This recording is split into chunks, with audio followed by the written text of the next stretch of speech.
علم کے مقابلے میں یہ کیفیت، اور بشریت ساتھ ساتھ رسول اعلان کیے چلا جا رہا ہے کہ اس پر عمل کرنا جو ہے وہ انسانوں کے لیے۔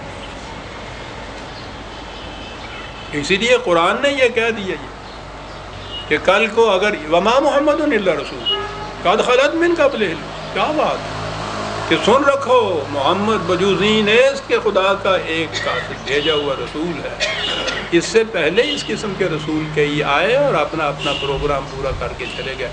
کل کو اگر اس کو بھی موت آ جائے یا قتل ہی کر دیا جائے تو تم یہ کہو گے کہ بس یہ معاملہ تو اس شخص کے ساتھ تھا، یہ چلا گیا، معاملہ ختم ہو گیا، تو کیا تم پھر اپنے پچھلے پاؤں لوٹ جاؤ گے؟ آج یہ کہنے والے جو ہیں کہ صاحب نبوت تو ختم ہو گئی، اور اس کے بعد بھی جو اس کو قائم کرنے والے حضور کے رفقا تھے صدیق اور عمر رضی اللہ تعالیٰ عنہ، تو وہ ان جیسے پیدا ہی نہیں ہو سکتے، تو جو معاملہ تو ختم ہو گیا پھر۔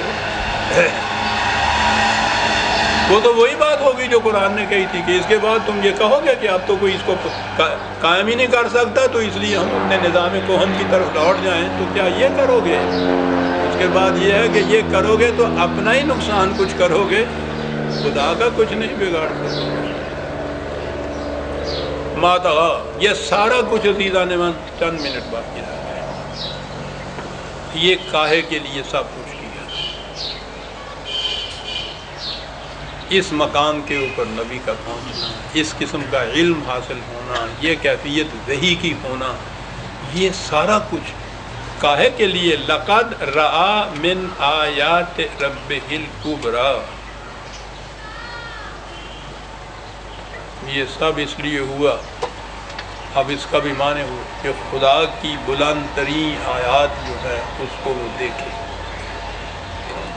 اس کے بعد معراج کی تفسیر میں تو یہ ہو گیا نا کہ اس کے بعد پھر وہ آپ جنت کی طرف گئے، وہ جنت کی تفاصیل دیکھی، پھر جہنم کی طرف گئے، وہاں دیکھا سب کچھ، دیکھ رہی ہیں کیا دیکھا جہنم میں؟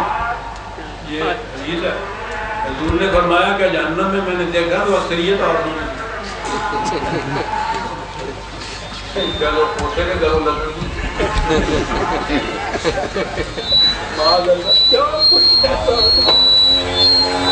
یعنی ماں کے پاؤں کے نیچے جنت، اور جس کے پاؤں کے نیچے جنت وہ جانتی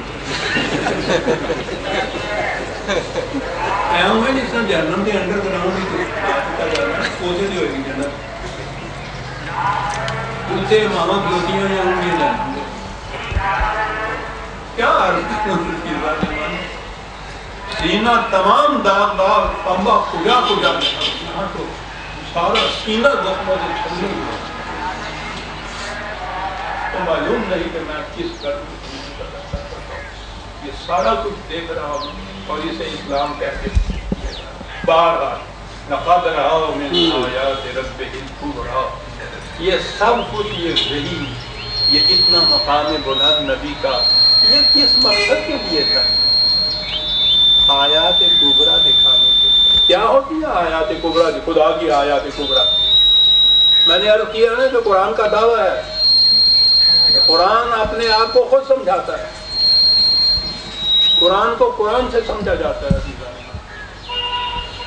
کہاں آیا آیات کبریٰ؟ اسی قسم کی وحی ایک اس سے پہلے بھی ملی تھی حضرت موسیٰ علیہ السلام، قرآن میں بڑی تفصیل تھی، وہ وحی ملی۔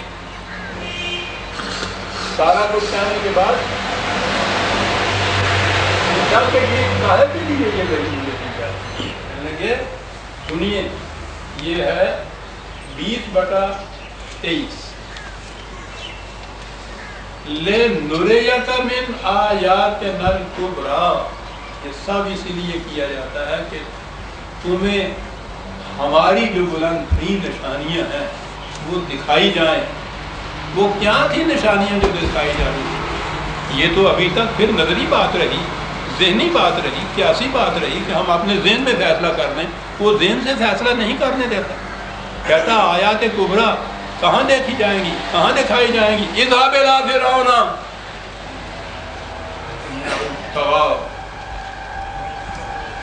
جاؤ فرعون کی طرف، بڑا سرکش ہو گیا ہے، انسانیت کو کچل رہا ہے ظالم جابر مستبد، جاؤ اس کی طرف، گردن مروڑ دو استبداد کی جا کر، خدا کی نظام اور اس کی حکومت کو قائم کرو۔ یہ آیت کبریٰ ہے خدا کی، جس کو دکھانے کے لیے موسیٰ کو معمور کیا جا رہا تھا، اور یہ موسیٰ حضرت موسیٰ علیہ السلام ہی کو متعلق نہیں تھا۔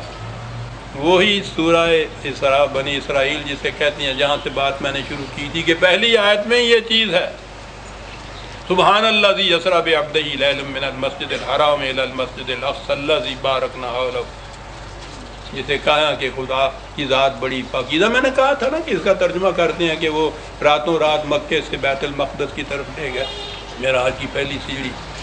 قرآن نے کہا ہے کہ یہ، میں نے کہا تھا کہ یہ ہجرت کا مقام، یہ بیان ہے کہ ہجرت کے لیے مکے سے مدینے تشریف لے آئے حضور۔ کاہے کے لیے یہ ہجرت تھی؟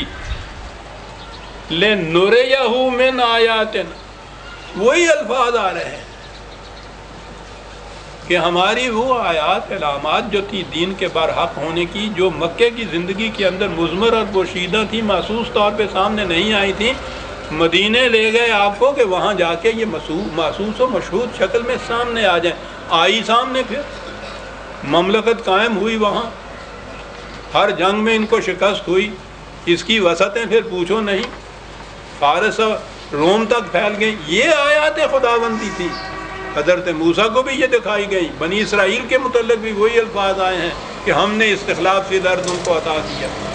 رسول اللہ صلی اللہ علیہ وسلم اور آپ کے رفقاء کے متعلق بھی ہے کہ وعد اللہ الذین آمنوا منکم وعملوا الصالحات لیستخلفنہم فی الارض، ہمارا وعدہ ہے، یہ قانون ہے ہمارا کہ ایمان اور عمل صالحہ کے نتیجے میں تمہیں استخلاف فی الارض عطا کیا جائے گا۔ یہ ہے جو آیات ربی ہے جن کو دکھانے کے لیے یہ وحی کا سلسلہ بیان کیا۔ عزیزان من، یہ ہم سورہ النجم کی آیت 18 تک آ گئے، 19ویں آیت سے ہم آئندہ درس میں دیں گے۔ ربنا تقبل منا انک